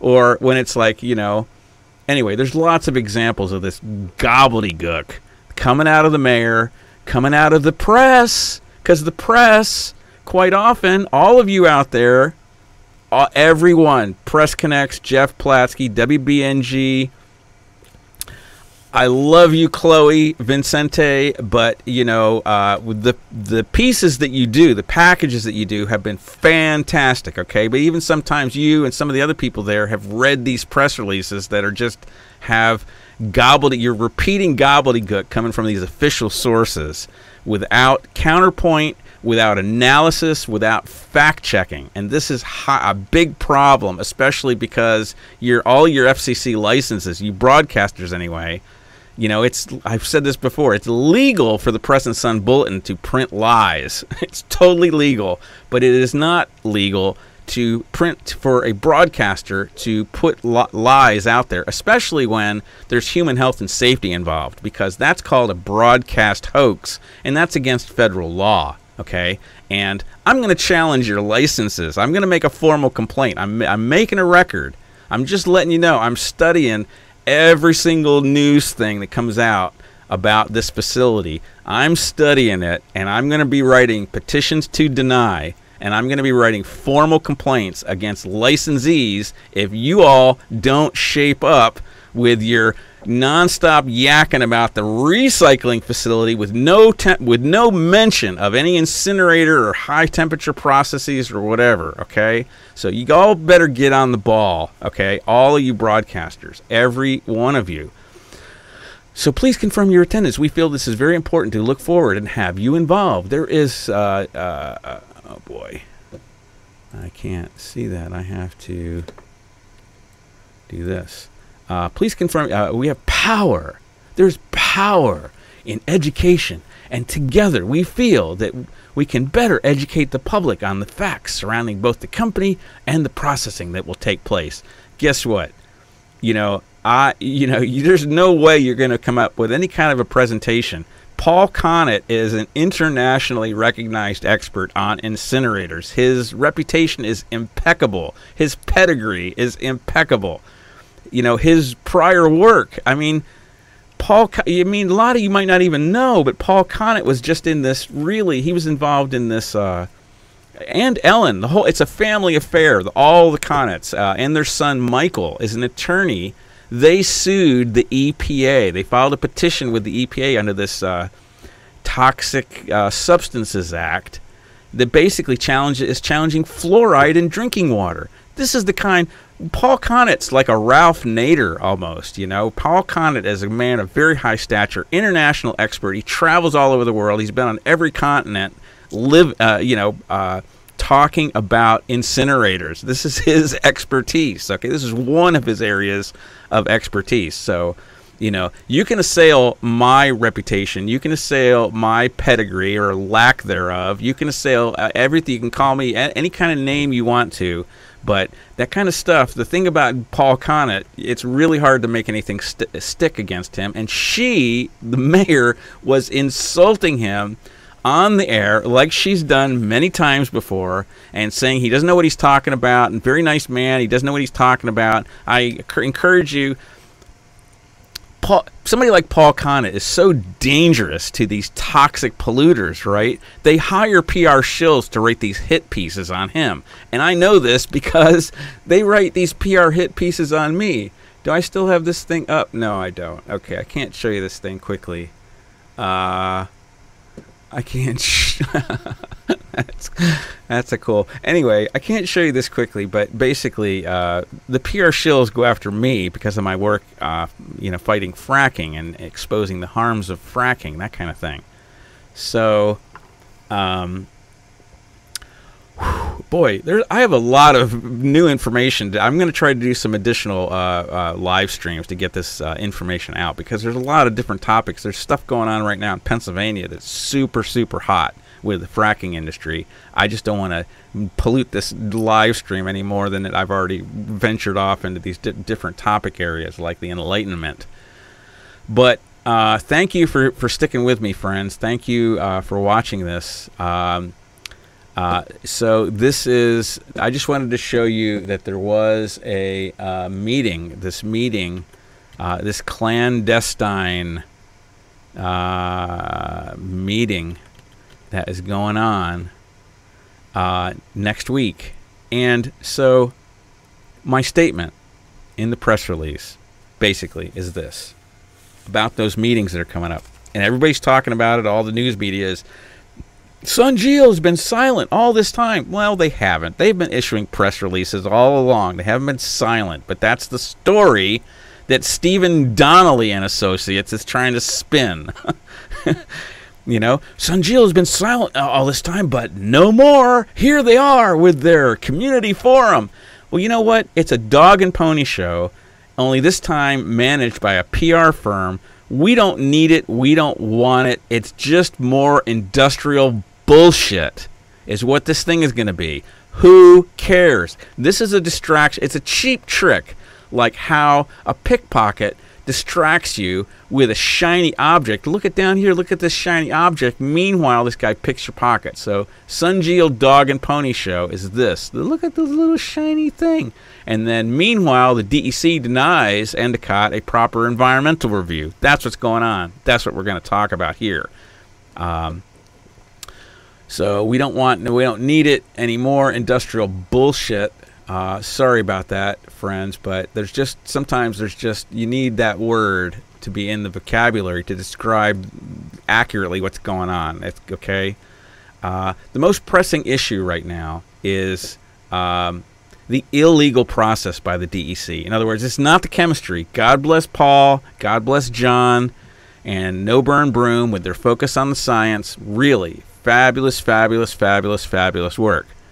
The time to talk about the chemistry and the human health impacts is in the context of an environmental impact statement. If we're wasting our time with this PFAS, the PFAS rework on the permit, if we're wasting more time on that and there's no path to an EIS, then it is wasting our time. That's exactly what it is, okay? So we have to work on the path to an EIS, and I'm going to show you what the path is, okay? It actually looks like a path. I'm going to show you in just a second, okay? But I just want to go through the basic facts. This project, if you are a regular viewer of the show, you know I've said this 100 times. This project must be a Type 1 seeker action due to a required zoning change impacting greater than 25 acres. And here's the source. 6 NYCRR section 617.4B2. That is code of rules and regulations. New York code and rules of New York State code of rules and regulations. These are the detailed implementation of the statutes. These have the power of law. DEC messed up from the get-go and denied us. It sounds like just a clerical error. What's the difference between an unlisted action and a type 1? Big freaking deal, Bill.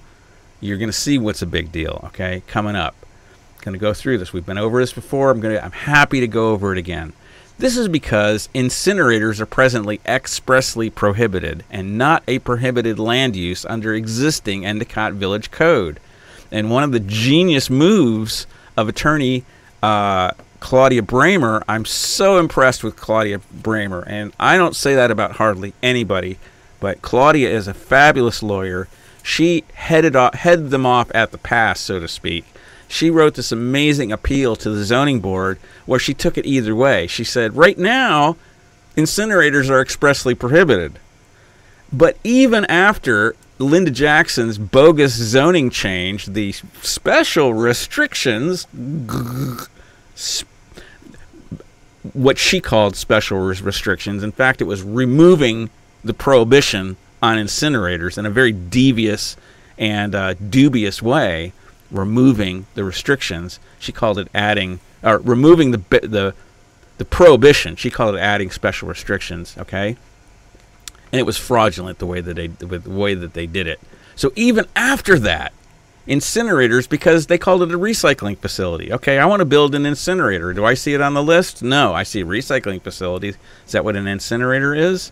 There was no mention of a zoning category of any high temperature processes, and this was in violation of the county 239 review, the bogus county 239 review that was done for the zoning change. There was no coordinated review ever done for the facility. It was only for the zoning change, okay?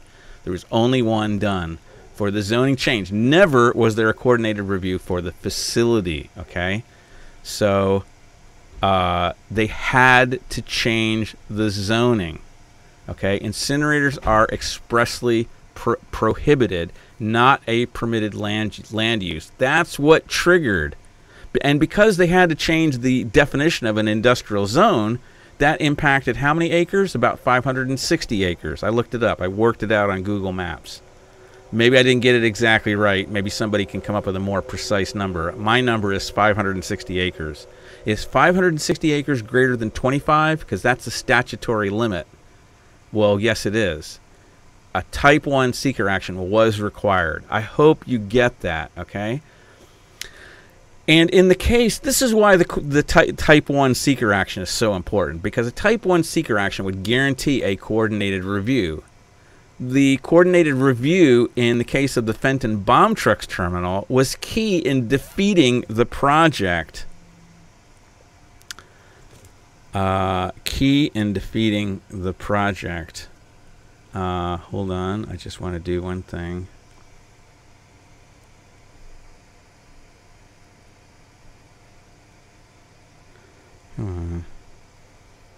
I'll call you back in 10 minutes.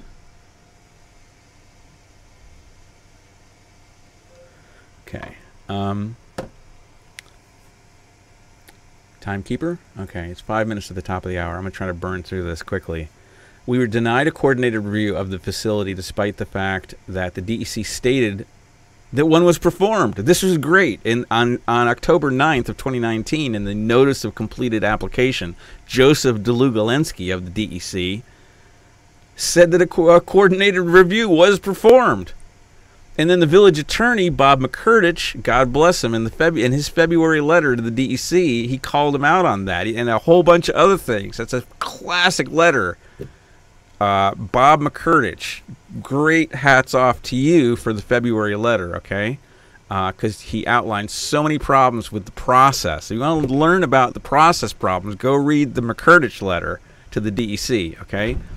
So McCurtich called him out on it, and then a DEC attorney called Joe Sluzar, and people that have lived here a long time might remember that name. He used to be the Broome County attorney, okay? Joe Sluzar now works at the DEC, replied and said, oh, that was just a simple typo.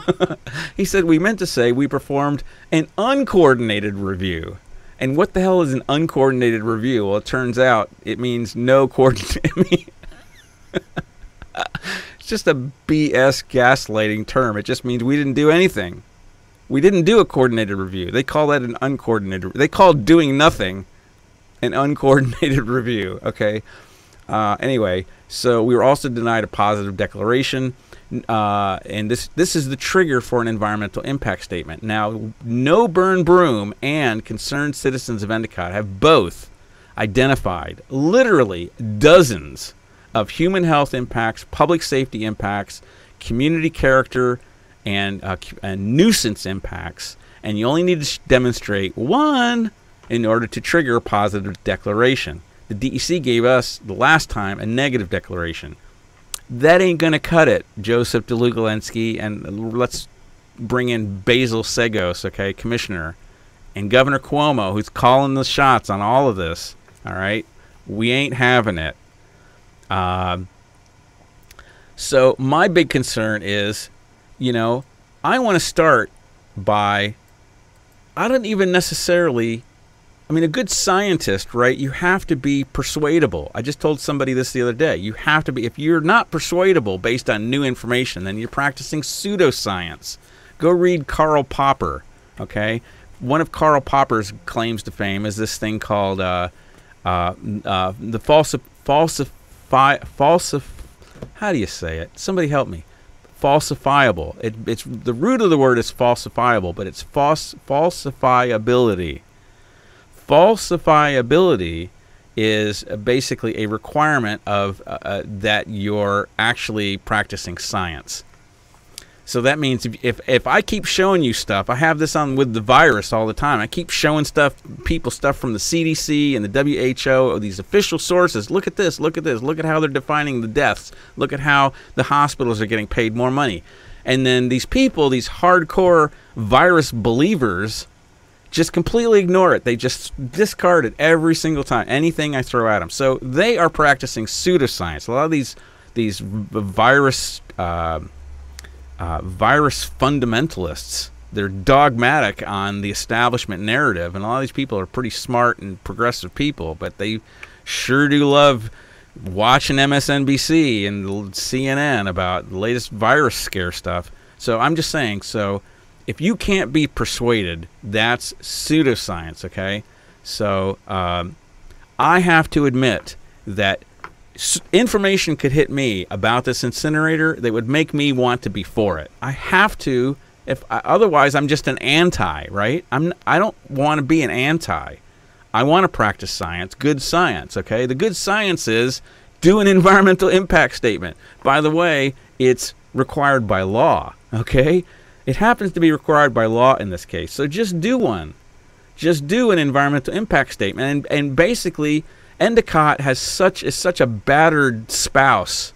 You know, we've been so abused and knocked down, and there's so many people with rare cancers all over the place, all around downtown, right? Sick people, lots of people that have died, kids that have died, kids that have had cancer, okay? This is a really toxic landscape here due to prior industrial contamination that had happened 20, 30, 40 years ago or longer, okay? Going all the way back to EJ, probably, okay, of the tanning wastes. So I'm just saying that you would think the governor and the DEC would treat Endicott with super kid gloves. Let's give Endicott the gold standard. Let's give Endicott the highest level of environmental review. No, they gave us the fast track. That's what they gave us. They gave us the crap standard, not the gold standard. They gave us the crap standard. So we were denied the gold standard, which is an environmental impact statement. And this has been the goal of Concerned Citizens of Endicott from the beginning. This was our earliest demand in 2019. We also want likely 4 public hearings, starting with scoping. There's the other 3, draft EIS. We were denied our due process rights, DEC, Governor Cuomo, due to the DEC's neglect, incompetence, and or malfeasance. So Concerned Citizens of Endicott demands that DEC withdraw this flawed permit and start over by granting us a Type 1 action, which is required by law, a coordinated review, which is required by law, and we also want a negative deck because that's easy. It's easy to show. You know, give us a break, Joe Dlugolensky. Basil Sagos, Governor Cuomo, don't be playing games with us. We deserve a positive declaration. And that's the trigger for an environmental impact statement. We want those 4 public hearings. So that's it. That is the viewpoint of concerned citizens of Endicott. And that's it. Let me check the chat really quick, and then I'm going to sign off because I've been yakking a long time. This was a long show here. We still got 2 people on. All right, Jason from Bing. On the WMBF podcast at 40 minutes, the mayor conflated the recycling with the battery manufacturing and stated that you were against all of it. I'm not against manufacturing. I'm not even against recycling. At the 40-minute mark, yeah, I have it isolated to a little 7-minute segment where she was trashing both me and Paul. But I will listen for that, Jason. Thanks a lot for that. I'm not against recycling. I'm not against batteries. I think all that stuff is wonderful. I just want to make sure that the DEC follows the law. Okay, I just want to make sure the DEC follows the law. Starting out, then let's work on the EIS. Let's work within that context and see. Let's see what the impacts are. I am open-minded that this thing might be able to be done safely. I'm not completely against it. Prove to me that it's safe, and let's do the EIS. Show us it is safe within the context of an EIS. And hi, Vera. I see that you're there. I don't see any questions. So that's it, friends. I'm going to sign off. I appreciate you tuning in. That was the No Burn Broome press conference with my follow-up with the detail on the seeker. So I appreciate No Burn Broome, all the great people there. I appreciate everybody in Endicott and surrounding areas that's working on this, making phone calls, anything that you're doing. It's all good stuff. It's all good stuff. What's going on here? That's the one I got right. So anyway, thank you all. God bless you. Once again, I work in the public interest. Please consider a donation to tinyurl.com/ that's at the bottom, donate to Bill Huston, tinyurl.com/donate to Bill Huston. There's my snail mail. William Huston, P.O. Box 22, Endicott, New York. 13761. See, there I go again. Can you please also, I would appreciate it very much if you would subscribe to my YouTube channel, Bill Huston Podcast on YouTube, because it turns on features. If you want to contact me, there is my email address. You might have seen my phone number there in the last thing. So contact me by any means if you want to continue this conversation, or just leave something in the chat and I'll try to respond. Thank you very much, and we'll be back with more juicy tidbits later on. Have a great day. It's beautiful outside. Hope you enjoy some sunshine. I need to.